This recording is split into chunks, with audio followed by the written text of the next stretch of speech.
നമസ്കാരം. ഇന്ന് നമ്മോടൊപ്പം ഉള്ളത് എറണാകുളം പനമ്പള്ളി നഗറിലെ ടോക്കിംഗ് ക്യൂർ എന്ന് പറയുന്ന കൗൺസിലിംഗ് സെൻറ്റർ നടത്തുന്ന ഡോക്ടർ അബ്രൽവി ആണ്. ഇദ്ദേഹം കൊച്ചിൻ ദേവസ്വം ബോർഡിൻ്റെ കീഴിലുള്ള ചോറ്റാനിക്കര ക്ഷേത്രത്തിൽ കൗൺസിലിംഗ് സൈക്കോളജിസ്റ്റായും പ്രവർത്തിക്കുന്നുണ്ട്. ഡോക്ടർ ഈ ഒരു ഷോയിലേക്ക് സ്വാഗതം.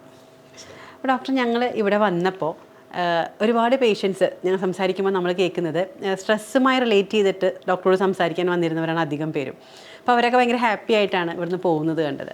അപ്പോൾ നമുക്ക് ഞാനൊന്ന് വിചാരിച്ചു ആ ഒരു ടോപ്പിക്ക് തന്നെ നമുക്ക് എടുക്കാം. ഡോക്ടർ ഇത്രയും പേര് ഇങ്ങനെ ഒരു റിലീഫ് കിട്ടി പോകുമ്പോൾ അതായിരിക്കും ഏറ്റവും നല്ല ടോപ്പിക് എന്ന് തോന്നി. അപ്പോൾ എന്താണ് ഡോക്ടർ ഈ സ്ട്രെസ് എന്ന് പറഞ്ഞാൽ എന്താണ്? നമുക്ക് പ്രേക്ഷകർക്കായിട്ട് ഇന്ന് ഏറ്റവും നല്ല സബ്ജക്റ്റ് സ്ട്രെസ് തന്നെയായിരിക്കും അല്ലേ ഡോക്ടറെ? അപ്പോൾ അതുമായിട്ട് സംസാരിച്ചു തുടങ്ങാം. സ്ട്രെസ് എന്ന് പറയുന്നത് നമ്മൾ മനുഷ്യർ ഉള്ള കാലം തുടങ്ങി, ആദ്യമേ മനുഷ്യൻ തുടങ്ങി നമ്മൾ അനുഭവിച്ചുകൊണ്ടിരിക്കുന്ന ഒരു കാര്യമാണ് സ്ട്രെസ് എന്ന് പറയുന്നത്. ഇപ്പോൾ നിങ്ങളെ ഉത്കണ്ഠാകുലരാക്കുന്നതോ അല്ലെങ്കിൽ നിങ്ങളെ ഭീഷണിപ്പെടുത്തുന്നതോ ആയ ഒരു സംഭവം, അല്ലെങ്കിൽ നിങ്ങൾക്ക് ചെയ്യാൻ പറ്റാവുന്നതിനേക്കാളും കൂടുതൽ ഭാരമുള്ള ഒരു സാഹചര്യം വരുന്നു. അത്തരം സാഹചര്യങ്ങളിൽ നിങ്ങളുടെ ശരീരവും മനസ്സും സ്വാഭാവികമായിട്ടൊരു പ്രതികരണം മാത്രമാണ് ഈ സ്ട്രെസ് എന്ന് പറയുന്നത്. തികച്ചും സ്വാഭാവികമായിട്ടൊരു കാര്യമാണ് സ്ട്രെസ് എന്ന് പറയുന്നത്. ഒരു ഹെവി ടാസ്ക് വരുമ്പോൾ ശരീരം അതിനോട് പ്രതികരിക്കുന്ന ഒരു രീതി. സ്വാഭാവികമായിട്ട് ശരീരം മാത്രമല്ല മനസ്സും അതിനനുസരിച്ച് പ്രതികരിക്കുന്ന ഒരു രീതിയാണ് സ്ട്രെസ് എന്ന് പറയുന്നത്.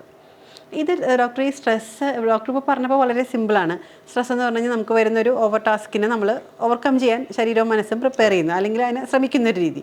പക്ഷേ ഈ സ്ട്രെസ്സ് പലപ്പോഴും ചിലർക്ക് ഭയങ്കര ഒരു എന്താ പറയുക, തലവേദനയായി മാറുന്ന അവസ്ഥ വരാറുണ്ട്. സ്ട്രെസ് മുഖേനയാണ്. അപ്പോൾ സ്ട്രെസ് പക്ഷേ അങ്ങനെയാണെങ്കിൽ നമുക്ക് ജീവിതത്തിൽ അത്യാവശ്യം വേണ്ടതല്ലേ?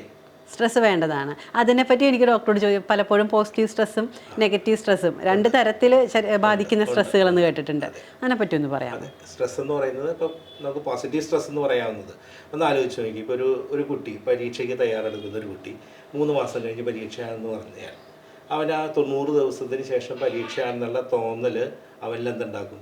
ഒരു സ്ട്രെസ്, വളരെ പോസിറ്റീവായിട്ടുള്ള സ്ട്രെസ് ഉണ്ട്. കാരണം അവന് ആവശ്യത്തിൽ കൂടുതൽ സമയമുണ്ട്, തയ്യാറെടുക്കാനായിട്ട് മുൻകൂട്ടി അവനൊരു കാലയളവ് കിട്ടുകയാണ്. അപ്പോൾ ആ കാലയളവിൽ അവന് തയ്യാറെടുക്കുവാനും, അല്ലെങ്കിൽ നമ്മൾ വേറെ എന്ത് ജോലി ആയിക്കോട്ടെ, ഏതൊരു ടാസ്ക് ചെയ്യാനായിട്ടും ഒരു പ്ലാനിങ്ങിന് വേണ്ടിയായിട്ട് ആ പ്ലാനിങ്ങിൽ നമ്മൾക്ക് അത് ഇന്ന ദിവസത്തിനുള്ളിൽ കംപ്ലീറ്റ് ചെയ്യണം എന്നുള്ളൊരു തോന്നൽ വരുമ്പോൾ സ്വാഭാവികമായിട്ടും ആ ഒരു ഉള്ളിൽ ആ ഒരു തോന്നലാണ് നമ്മുടെ സ്ട്രെസ്സായിട്ട് വരുന്നത്. ആ സ്ട്രെസ് വളരെ പോസിറ്റീവാണ്.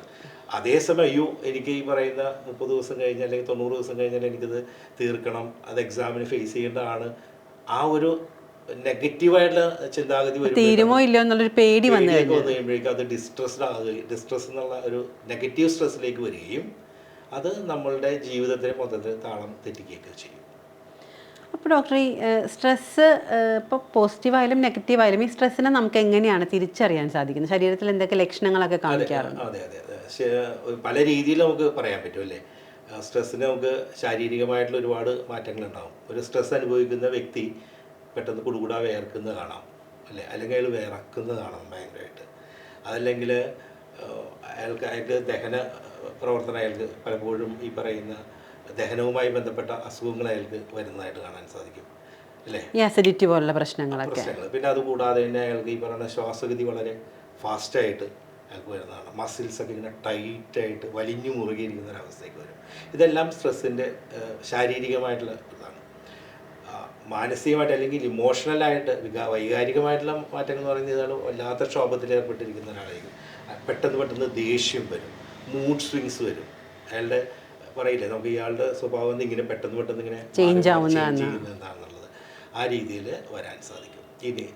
ഇതിനേക്കാളൊക്കെ വേറൊരു ദൂരവ്യാപകമായിട്ടുള്ളൊരു പ്രശ്നമാണ് പല മയക്കുമരുന്നുകളുടെ എല്ലാം സ്വാധീനത്തിലേക്ക് ആളുകൾ പോകുന്നത്, സമൂഹത്തിൽ നിന്ന് ഒറ്റപ്പെട്ട് മാറി നിൽക്കാനായിട്ടുള്ളൊരു ടെൻഡൻസി അല്ലേ. ഇതെല്ലാം ഈ പറയുന്ന സ്ട്രെസ്സിൻ്റെ ലക്ഷണങ്ങൾ. അപ്പോൾ ഇതുപോലെയുള്ള സാഹചര്യങ്ങളിൽ അല്ലെങ്കിൽ ഇതുപോലെ ഇത്തരം മാറ്റങ്ങൾ ഒരാളിൽ കണ്ടു കഴിഞ്ഞാൽ നമുക്ക് ഈസി ആയിട്ട് മനസ്സിലാക്കാൻ പറ്റും ഈ വ്യക്തിക്ക് സ്ട്രെസ് ഉണ്ടോ എന്നുള്ളത്.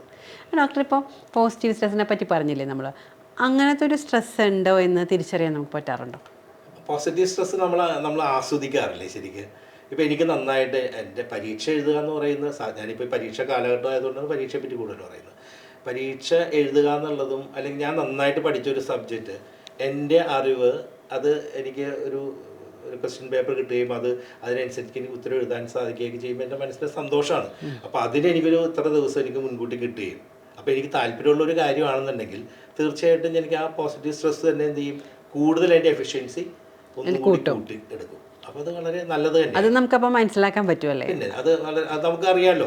ആത്മാർത്ഥമായിട്ടൊരു ജോലി ചെയ്യുമ്പോൾ മാത്രമല്ല, ഈ പോസിറ്റീവ് സ്ട്രെസ് ഉള്ള സമയത്ത് ചിലപ്പോൾ ഒരു 10 ദിവസം കൊണ്ട് തീർക്കേണ്ട ജോലി ചിലപ്പോൾ ഞാൻ 7 ദിവസം കൊണ്ട് 8 ദിവസം കൊണ്ട് കംപ്ലീറ്റ് ചെയ്യാൻ എനിക്ക് സാധിക്കും. നമ്മുടെ ഒരു പാഷൻ പോലെയാണ്. അതെ, ഉള്ളിൽ നിന്ന് നമുക്കൊരു ഒരു ഒരു ഒരു മോട്ടിവേഷൻ എങ്ങനെ എനിക്ക് തീർക്കണം. അപ്പോൾ നല്ലതല്ലേ ഇത്.